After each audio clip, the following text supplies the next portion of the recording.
A warm good morning. I am H.P. Purnima, Associate Professor of Economics, Lal Bahadur Shastri Government First Grade College, RT Nagar, Bengaluru. As all of us know, in recent years, the government activities has been increasing. Earlier, the government used to perform only police functions, but today, with the outbreak of the Second World War, the occurrence of the Great Depression, and the modern concept of welfare state concept has increased the government activities, and therefore there has been an increase in public expenditure. With this, there has also been a corresponding increase in public debt. So now, as all of you know, I am going to make my presentation on one of the important components of public finance, that is public debt. Public debt has been advocated by the modern economist J.M. Keynes. And first of all, let me start with the meaning of public debt. So public debt is raising of loans by public authorities such as the center, state and the local self-governments for the benefit of the public. ಸಾರ್ವಜನಿಕ ಪ್ರಾಧಿಕಾರಗಳಾದ ಕೇಂದ್ರ, ರಾಜ್ಯ ಮತ್ತು ಸ್ಥಳೀಯ ಸರ್ಕಾರಗಳು ಸಾರ್ವಜನಿಕ ಅನುಕೂಲಕ್ಕಾಗಿ ಸಾರ್ವಜನಿಕರಿಂದ ಸಾಲ ಎತ್ತುವುದೇ ಸಾರ್ವಜನಿಕ ಸಾಲ. Now let us move on to causes of public debt. Causes being first, growing defense needs. ರಕ್ಷಣಾ ಅಗತ್ಯದಲ್ಲಿ ಏರಿಕೆ. So in recent years, you know that there has been a threat from the neighboring countries. Besides the property and also the life and the property of the people has to be protected by the government. So with this, there has been an increase in defense needs and hence increase in public expenditure and a corresponding increase in public debt too. Next, increase in government activities. So as I already told you earlier, the government used to perform only police functions, that is to protect the life and property of the people and then also to protect the country from foreign aggression. But today we see that with the government activities has increased multifolds. It has to undertake developmental activities. It also has to provide social infrastructure, economic infrastructure. Hence, there has been an increase in public expenditure and a corresponding increase in public debt. So, ಸರ್ಕಾರಿ ಚಟುವಟಿಕೆಗಳಲ್ಲಿ ಏರಿಕೆ. ಸರ್ಕಾರ ಮುಂಚೆ ಕೇವಲ police ಕಾರ್ಯಗಳನ್ನು ನಿರ್ವಹಿಸ್ತಾ ಇತ್ತು, ಆದರೆ ಇತ್ತೀಚಿನ ವರ್ಷಗಳಲ್ಲಿ ಅದು ಸಾಮಾಜಿಕ ಮತ್ತು ಆರ್ಥಿಕ ಮೂಲಭೂತ ಸೌಕರ್ಯಗಳನ್ನು ನಿರ್ಮಿಸುವುದರ ಜೊತೆಗೆ ಜನರ ಯೋಗಕ್ಷೇಮವನ್ನು ಸಾಧಿಸಬೇಕಾಗಿರುವುದರಿಂದ ಸಾರ್ವಜನಿಕ ವೆಚ್ಚದಲ್ಲಿ ಏರಿಕೆ ಆಗಿದೆ. ಹಾಗಾಗಿ ಸಾರ್ವಜನಿಕ ಸಾಲದಲ್ಲೂ ಏರಿಕೆ ಕಂಡುಬರುತ್ತಿದೆ. Next, welfare state concept. So the modern state is a welfare state. So it is the topmost, the government has to give a topmost priority for improving the welfare of the people, and hence it has to spend more, and as a result there has been an increase in public expenditure and also a corresponding increase in public debt. ಕಲ್ಯಾಣ ರಾಷ್ಟ್ರ ಪರಿಕಲ್ಪನೆ. ಸರ್ಕಾರ ಇತ್ತೀಚಿನ ವರ್ಷಗಳಲ್ಲಿ ಕಲ್ಯಾಣ ರಾಷ್ಟ್ರ ಪರಿಕಲ್ಪನೆಯನ್ನು ಅಳವಡಿಸಿಕೊಂಡಿರುವಂತಹ ಹಿನ್ನೆಲೆಯಲ್ಲಿ ಅದು ಹೆಚ್ಚು ಜನರ ಯೋಗಕ್ಷೇಮ ಸಾಧಿಸಲು ಹೆಚ್ಚು ಹಣವನ್ನು ಖರ್ಚು ಮಾಡಬೇಕಾಗಿರುವುದರಿಂದ ಸಾರ್ವಜನಿಕ ವೆಚ್ಚ ಹೆಚ್ಚಾಗಿದೆ. ಅದಕ್ಕನುಗುಣವಾಗಿ ಸಾರ್ವಜನಿಕ ಸಾಲ ಕೂಡ ಹೆಚ್ಚಾಗಿರುವುದು ನೋಡಬಹುದು. Next, to check inflation. So there has been an increase in inflation and the government can resort to public debt which reduces the purchasing power of the people and hence check inflation. So ಹಣದುಬ್ಬರ ನಿಯಂತ್ರಣ. ಈ ಸರ್ಕಾರ ಸಾರ್ವಜನಿಕ ಸಾಲದ ಮೂಲಕ ಹಣದುಬ್ಬರವನ್ನು ನಿಯಂತ್ರಿಸುವುದು, ಆ ಮೂಲಕ ಸಾಮಾನ್ಯ ಜನರ ಹಿತಾಸಕ್ತಿಯನ್ನ ಕಾಪಾಡಲು ಸಾಧ್ಯ. Next, low taxable capacity. So in developing countries, the income of the people is low and hence the taxable capacity is also very low, and moreover paying tax or increasing the rate of tax is undesirable and hence the government has to resort to public debt. Next, tax evasion. So we say tax on direct tax or tax on income is a tax on honesty. So in developing countries, there is lot of tax evasion and therefore the revenue of the government declines and hence the government has to resort to public debt. ತೆರಿಗೆ ತಪ್ಪಿಸಿಕೊಳ್ಳುವಿಕೆ. So ಅಭಿವೃದ್ಧಿಶೀಲ ರಾಷ್ಟ್ರಗಳಲ್ಲಿ ನಾವು ತೆರಿಗೆ ಮೂಲದ ಆದಾಯ ಕಡಿಮೆ ಆಗುವುದು ಕಂಡುಬರುತ್ತದೆ.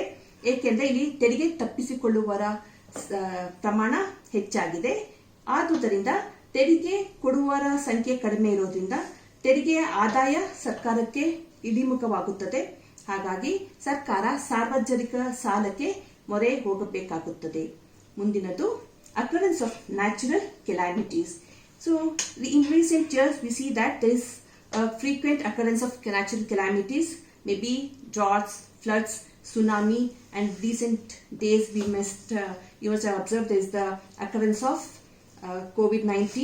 So in this backdrop there has been an increase in the government expenditure and therefore a corresponding increase in public debt too.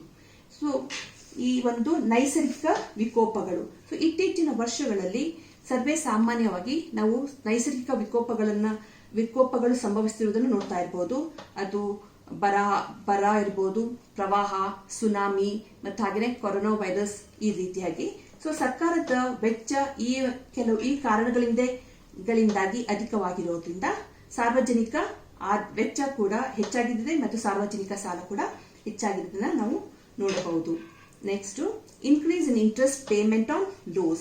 So the government, in order to undertake development activities, borrow internal and also external loans. So with increase in internal and external loans, the debt servicing obligation of the government has also been increasing, and hence increase in public expenditure and a corresponding increase in public debt.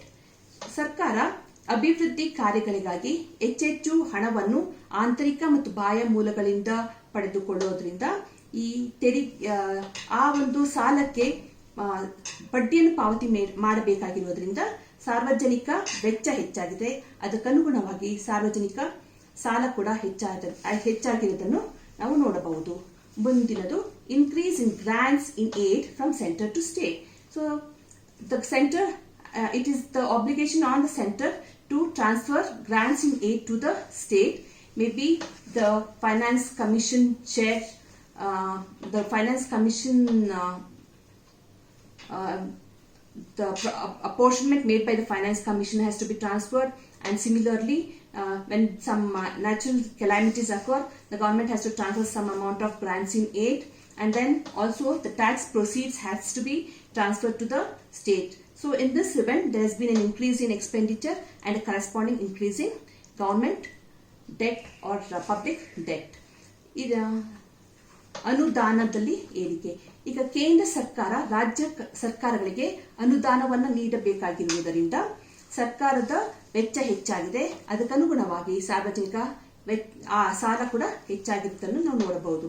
Next, increase in developmental and social expenditure. So in recent years we have undertaken a number of developmental activities. Maybe coming to the example of India, we have seen that we have undertaken underpasses, flyovers, bridges, and then maybe irrigation, small and large irrigation, and then also metros.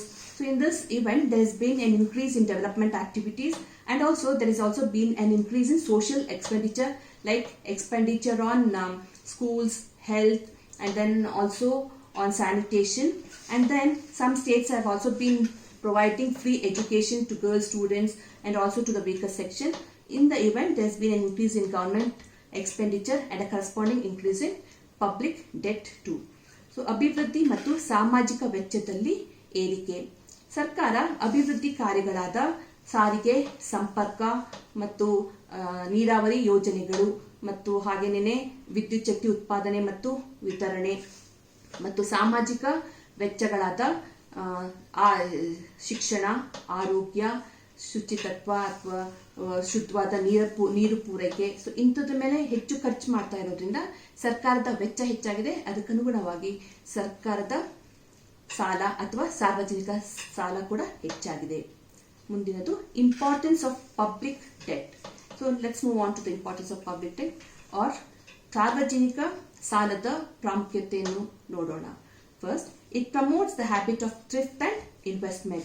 With increase in public debt, if at all it is spent on productive activities, it leads to an increase in the productive capacity and then increase in income employment output, and that actually promotes the habit of thrift and investment.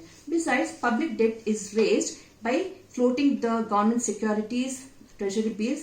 As such, it leads to an increase or it promotes the habit of thrift and investment. ಮೊದಲನೇದಾಗಿ ಈ ಒಂದು ಉಳಿತಾಯ ಮತ್ತು ಹೂಡಿಕೆಯ ಒಂದು ಹವ್ಯಾಸದಲ್ಲಿ ಉತ್ತೇಜನ ಅಥವಾ ಪ್ರೋತ್ಸಾಹ. ಸಾರ್ವಜನಿಕ ಸಾಲದಿಂದಾಗಿ ಜನರು ಸರ್ಕಾರದ ಭದ್ರತಾ ಪತ್ರಗಳು ಅಥವಾ ಟ್ರೆಜರಿ ಬಿಲ್ಲಿನ ಮೇಲೆ ಬಂಡವಾಳ ಹೂಡುವುದರಿಂದ ಹೆಚ್ಚು ಉಳಿತಾಯ ಮತ್ತು ಹೂಡಿಕೆಗೆ ಅವಕಾಶ ಮಾಡಿಕೊಡುತ್ತದೆ. ಅಲ್ಲದೆ ಈ ಸಾರ್ವಜನಿಕ ಸಾಲವನ್ನು ಉತ್ಪಾದಕ ಚಟುವಟಿಕೆಗಳಲ್ಲಿ ವಿನಿಯೋಗಿಸುವುದರಿಂದ ಆದಾಯ, ಉದ್ಯೋಗ ಉತ್ಪನ್ನ ಹೆಚ್ಚಾಗಿ, ಜನರ ಉಳಿತಾಯದ ಪ್ರಮಾಣ ಹೆಚ್ಚಾಗಿ, ಹೂಡಿಕೆಗೆ ಹೆಚ್ಚಿನ ಹಣ ದೊರೆಯುವುದನ್ನು ನಾವು ನೋಡಬಹುದು. Next, quickest and cheapest method of resource mobilization. So public debt is the most quickest and the cheapest method of resource mobilization, since the government mobilizes the resources through floating its government securities and bonds, and therefore it is very easy, and then there is no objection from the public for raising resources to this means or to this method. But if at all the government resorts to taxation, it actually pinches the pockets, and therefore the people would not like to pay the taxes, high rate of taxes. So it is quite undesirable paying taxes, and therefore the quickest and cheapest method of resource mobilization to the government is public debt. Next, it controls inflation. Since the government raises loan through public debt, the purchasing power of the people declines, and a corresponding fall in the demand for goods and services. This leads to the control of inflation, or it checks inflation. So ಹಣದುಬ್ಬರದ ನಿಯಂತ್ರಣ. ಸಾರ್ವಜನಿಕ ಸಾಲ ಎತ್ತುವುದರ ಮೂಲಕ ಬೆಲೆಗಳ ಇಳಿಕೆಯನ್ನು ನಾವು ಕಾಣಬಹುದು. ಸಾರ್ವಜನಿಕ ಸಾಲದಿಂದಾಗಿ ಜನರ ಕೊಂಡುಕೊಳ್ಳುವ ಸಾಮರ್ಥ್ಯ ಕಡಿಮೆಯಾಗಿ ಸರಕುಗಳಿರುವ ಬೇಡಿಕೆ ಕಡಿಮೆಯಾಗುತ್ತದೆ. ಆ ಮೂಲಕ ಹಣದುಬ್ಬರ ಇಳಿಕೆ ಕಂಡು ಬರಬಹುದು. Effective implementation of monetary policy. So, one of the important quantitative techniques of monetary policy is open market operation. So, when there is, in the case of public debt, the government sells and buys government securities and bonds through the open market, and thereby tries to control inflation and deflation. So, one of the important effective implementation of monetary policy is to the public debt. ಹಣಕಾಸಿನ ನೀತಿಯ ಪರಿಣಾಮಕಾರಿ ಅನುಷ್ಠಾನ. ಹಣಕಾಸಿನ ನೀತಿಯಲ್ಲಿ ಒಂದು ಪ್ರಮುಖವಾದ ಪರಿಮಾಣಾತ್ಮಕ ತಂತ್ರ ಎಂದರೆ ಈ ಮುಕ್ತಪೇಟೆ ವ್ಯವಹಾರ. ಮುಕ್ತಪೇಟೆ ವ್ಯವಹಾರದಲ್ಲಿ ಸರ್ಕಾರದ ಭದ್ರತಾ ಪತ್ರಗಳನ್ನು ಮಾರುವುದರ ಮೂಲಕ ಮತ್ತು ಕೊಂಡುಕೊಳ್ಳುವುದರ ಮೂಲಕ ಈ ಹಣದುಬ್ಬರ ಮತ್ತು ಹಣ ಪ್ರಸರಣವನ್ನು ನಿಯಂತ್ರಿಸುತ್ತದೆ. ಆ ಮೂಲಕ ಹಣದ ನೀತಿ ಒಂದು ಸಾರ್ವಜನಿಕ ವೆಚ್ಚದ ಪರಿಣಾಮಕಾರಿ ಅನುಷ್ಠಾನಕ್ಕೆ ಸಾಧ್ಯವಾಗುತ್ತದೆ. Next, it provides funds for economic planning. So when we say economic planning, it requires huge amount of investment, and that can be provided only through public debt. So the government cannot resort to public revenue through taxation. So very easily, and then the large funds required for economic planning can be financed through public debt. ಮುಂದಿನದು ಆರ್ಥಿಕ ಯೋಜನೆ. ಆರ್ಥಿಕ ಯೋಜನೆಗೆ ಅತಿ ಹೆಚ್ಚಿನ ಒಂದು ಹಣದ ಅವಶ್ಯಕತೆ ಇರುತ್ತದೆ. ಯಾಕಂದ್ರೆ ಪ್ರಾಥಮಿಕ, ದ್ವಿತೀಯ ಮತ್ತು ತೃತೀಯ ರಂಗದ ಬೆಳವಣಿಗೆಗೆ ಈ ಒಂದು ಆಯವ್ಯಯ ಪತ್ರದಲ್ಲಿ ಅವಕಾಶ ಮಾಡಿಕೊಡಲಾಗುತ್ತೆ. ಆ ಮೂಲಕ ಸರ್ಕಾರ ಹೆಚ್ಚೆಚ್ಚು ಖರ್ಚು ಮಾಡಬೇಕಾಗಿರುವುದರಿಂದ ಅದು ಸಾರ್ವಜನಿಕ ಸಾಲದ ಮೂಲಕ ತನಗೆ ಬೇಕಾದ ಹಣಕಾಸನ್ನು ಪಡೆದುಕೊಳ್ಳಬಹುದು. Next, encourages the growth of money and capital market. The government sells and then buys government securities, bonds and treasury bills, and that is how it encourages the growth of money and capital market.